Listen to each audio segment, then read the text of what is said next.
I am Pillemari, so I'm the person in charge for the exchange students here in Tallinn who are coming to Tallinn. I am very fresh in my job at the moment. I've been here for a month only, so if I don't know everything perfectly, I apologize, and I will be doing my best to find out the right information. But yeah, so everyone is in the room who should be, right? Yeah. So I'm gonna give a little overview about what I'm gonna talk about today. So I'm gonna touch on the topic of Estonia overall and about Tallinn, the capital. Then I'm gonna talk about Tallinn and the important dates. A little bit about the application process, the grading system, and the residence issue part as well. So I know that our country is very small and possibly a lot of people don't know about Estonia that much. So I think it's nice to give a little overview.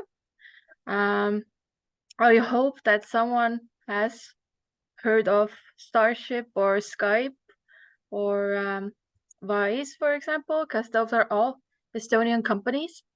And we're very proud to be a very technologically advanced country. We are very much web-based and we have a lot of different information systems. So the, we want to lessen the load of paper that we print out every day. So that's why we have all the technologies here. Of course, we have one of the best Christmas markets in Europe, I think. We are very well, UNESCO is very proud of our Christmas market, so that's what a lot of tourists come here to see. Of course, our old town, which is very medieval looking. It's very beautiful. It's very scenic. So when you come here, I really do recommend you visit the old Tallinn. And of course, we have a lot of nature. We are very nature-based. About 70% of our like land area is filled with trees and lakes. And on the top right picture, you can see a bog, which we have a lot of as well. So big wetland areas that are very nice during the sunsets and sundowns. And of course, Tallinn is the capital of Estonia. There are a lot of cities as well, but Tallinn is the biggest one, and the second biggest is Tartu, I would say. But of course, maybe I am biased because I live in Tallinn. I would say it's the best city in Estonia. So what even is Tallinn? As you can see, we are like a middle-aged university. We're not that young, we're not that old. A couple of years back, we celebrated our 100-year anniversary. So we were built in 1918. And we are the only technical university in Estonia. So you can't, go to a technical university anywhere else here. And we are the second biggest university next to Tartu University. We have about 9,000 students from 90 different countries. And, about 200 of them are exchange students in one semester. Of course, when I'm talking about Tallinn, I have to mention that we are the only campus or campus type university in Estonia. This means that you can live here, study here, work here, eat here, go to gym here. You don't ever have to leave, basically. There are even a lot of parties here, which exchange students especially really like. So yeah, we have a lot of labs as well, and a very good infrastructure. And of course, our library is the best research library in engineering and business. It's it has a very extensive collection of books. Our students also are able to go to, like I mentioned, free gym class basically. So you can go to group, like practice gym things, gym, volleyball, basketball, badminton, table tennis, and football is going to be coming here next autumn. So when you come to Talltech, you can do sport for free as well. And the ESN club is mostly focused on the Erasmus students. So when you come here, you're going to have beside me, of course, you're going to have a group of students who are going to be helping you, who are going to be looking out for you and helping you integrate into Estonian society. Because I think, especially with more of the southern countries, Estonia is very Nordic. So our people are very cold looking outside from the outside. And, I know a lot of people think that we're not friendly at all because we don't like, crowds or talking to people or, even looking at people. But when we're comfortable, we are very, very friendly to everyone. So that's what the ESN club helps you to do, is to, talk to Estonian people, because they already know that we're, a little bit shy.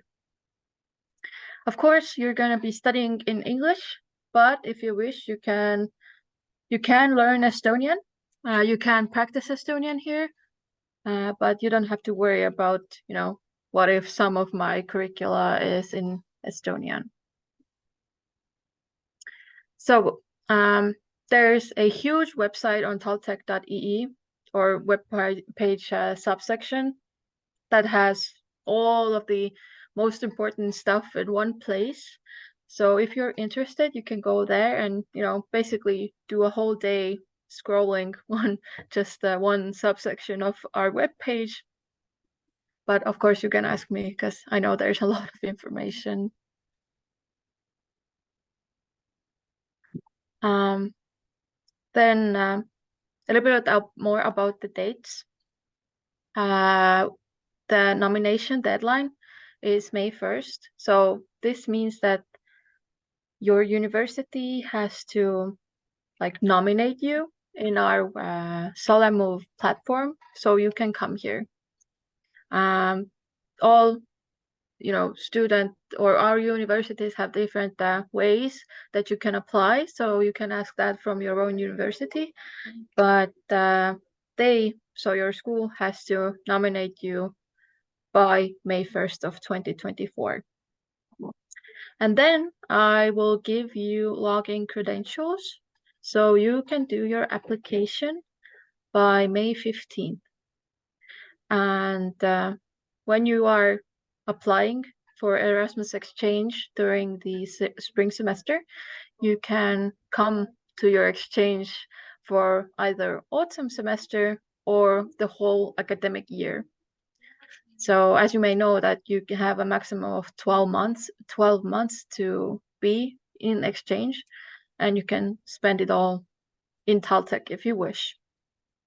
Of course, if you come for one semester, you can extend your studies here. You can, write to me and say, hey, I really liked it here. Can I stay for one more semester? And, from there on, we can delve into that information more. Then we have a welcome week. So it's the last week of August, or orientation days. It's the other name for it. During that time, you can meet your fellow Erasmus students.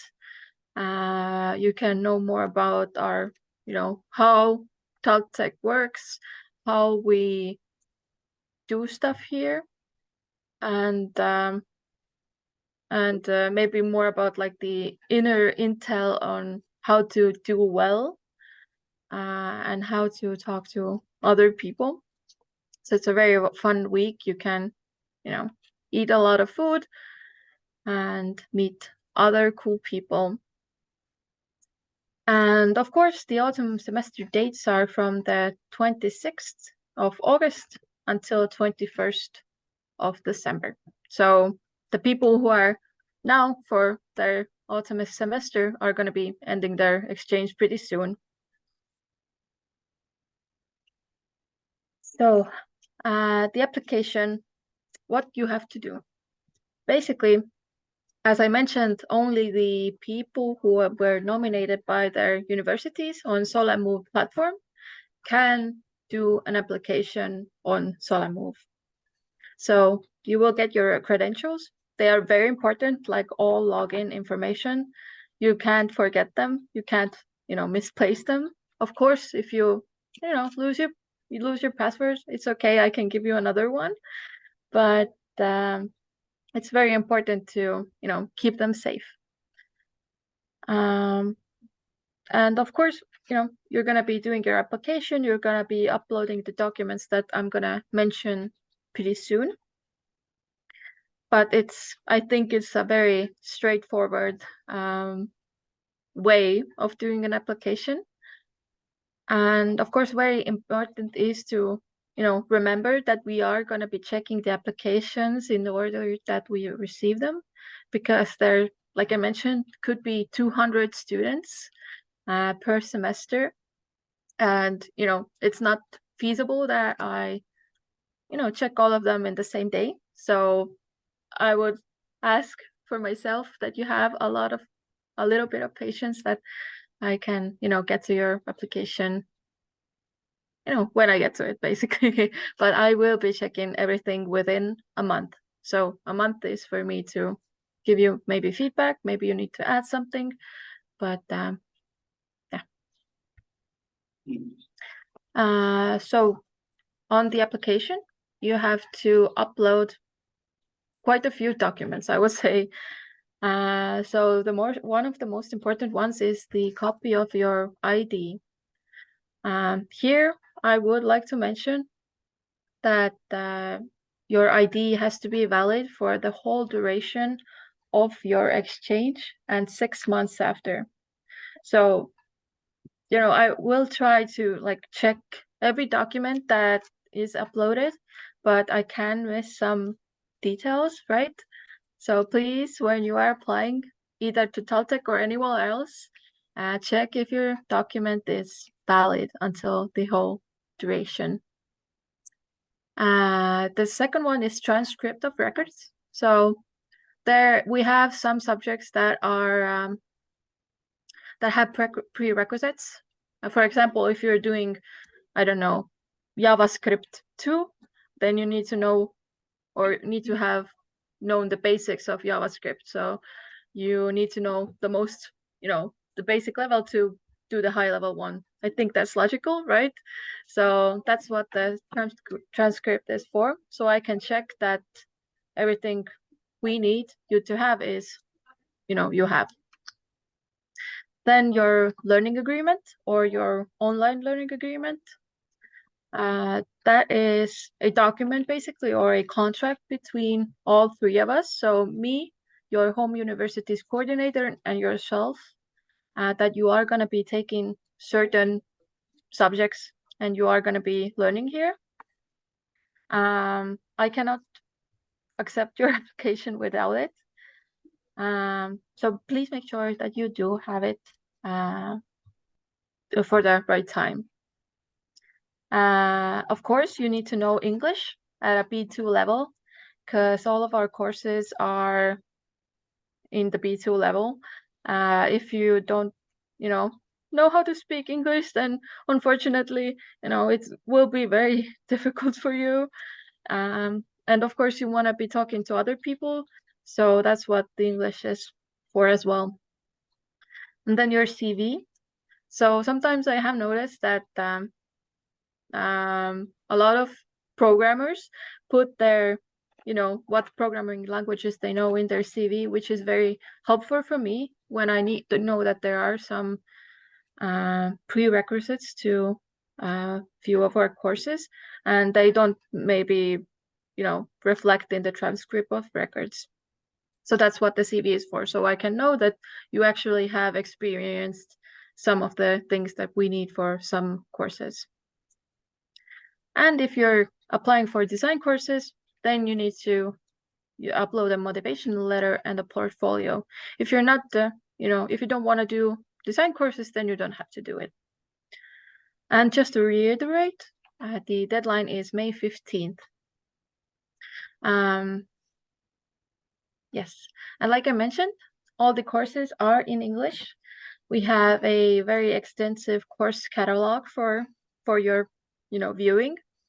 Right now, it's we only have uploaded the spring semester and this fall semester course catalogs, but the autumn of 2024 catalog is going to be, coming soon someday.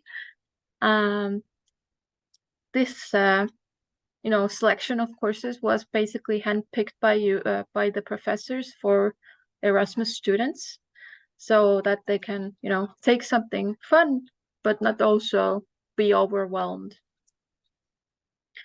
And the courses that you can study are only in the course catalog. You can't take other courses that aren't in the catalog. That is because, like I mentioned, the professors want you to succeed in the courses that you take, as well as some courses just don't have room for additional Erasmus students. That's, an unfortunate thing, but it's still a reality. You must choose about 70% of your courses from your field of study that you do in your home university. I mean, I'm not gonna, go around with a calculator and calculating everything that it is exactly 70%, but I will, broadly look over that at least most of your courses have to be from your own field of study. So this means if you study IT at home, you have to do IT courses at Talltech, but you can still take language courses or economics courses, for example, but to a smaller extent. And I've mentioned prerequisites quite a few times now. You have to follow them. That's a must-have. If you don't have the prerequisites filled out by your previous experience in your home university, then unfortunately, I can't let you take the course for your own good. It's not that I don't want to let you do the course, but I just want you to be happy as well during your studies and not be, stressed out. Oh, I see I have left in wrong date, but as I mentioned that I will be checking all the course course catalog subjects that you have chosen within a month. So the deadline for your application was May 15th. So I will check everything by June 15th. And our normal workload is 30 credit points. The minimum you have to do is 15. But, just to be safe, I would recommend doing more than 15. However, you don't have to go to the other extreme and do like 40 credits because it will be a lot of work. I don't want you to be sad. I want you to be, experiencing the most you can experience during your studies here. And of course, I want you to experience like the culture and Estonia in general. So if you're doing 40 credit points, you're basically only going to have to study, which, mostly isn't the point of Erasmus exchange. So if you stay within like the 30 range, it's gonna be okay. Our grading system is on a 5-point scale. Be sure that, your university accepts this. We have some courses that are only, pass or fail. They don't give you any grade. So if you get A on or A in your transcript, then it's just, you passed. You've done what you need to do to pass the course. That's also in the course catalog. Everything like that is written there. So before you choose a course that is pass or fail, please make sure that it's okay with your university. But if you don't pass the course, you're either gonna get a 0 or an M, so failed. When you get MI, that means you did not attend the course, you did not show up to the exam, or you didn't do the homework, or you weren't in class at all. Those are all like negative scores, but they don't affect your grade point average. So don't worry about that, but still you have to get at least a 1 or an A to pass the course and be able to take it back to your home university. So for for housing, so for housing there is academic hostel. They are very popular amongst the Erasmus students. They house at a special price, and you will get the special offers when you are already confirmed that you are coming here. And if you are a European student and register your living situation in Estonia, then you can travel for free within Tallinn. You can get this little green card, and when you registered your residence here, you will be able to ride for free with the green card. But I just in case put some prices as well. If you don't want to register your residence here, then you can just take the 30-day card or the right to transport. And like I mentioned, EU students have to mostly register their residence and apply for an Estonian ID when they want to be a resident. But non-EU students need a valid study visa or a residence permit. So if you have a work visa, it's not good for us. You have to have a study visa. Or you can apply for a D-type visa in an Estonian embassy. You also, for people who have visa-free entrance for 90 days, can apply for a visa here in Estonia. So mostly visa applications are before you come here, but some countries can stay here for free or without a visa for 90 days. So you can do that visa process in Estonia. And I would strongly recommend you have your insurance or the EU health card here with you, because sometimes accidents happen, you can get sick, and if you have insurance or the health card, it is gonna be better for you, and you're gonna be protected. So it's not because I want you to spend a lot of money, I want you to be looking out for yourself. And that's not just when you come here, when you go to exchange to other countries as well, make sure you have insurance there. Okay, so this is the end of my presentation. If you have any questions, feel free to ask.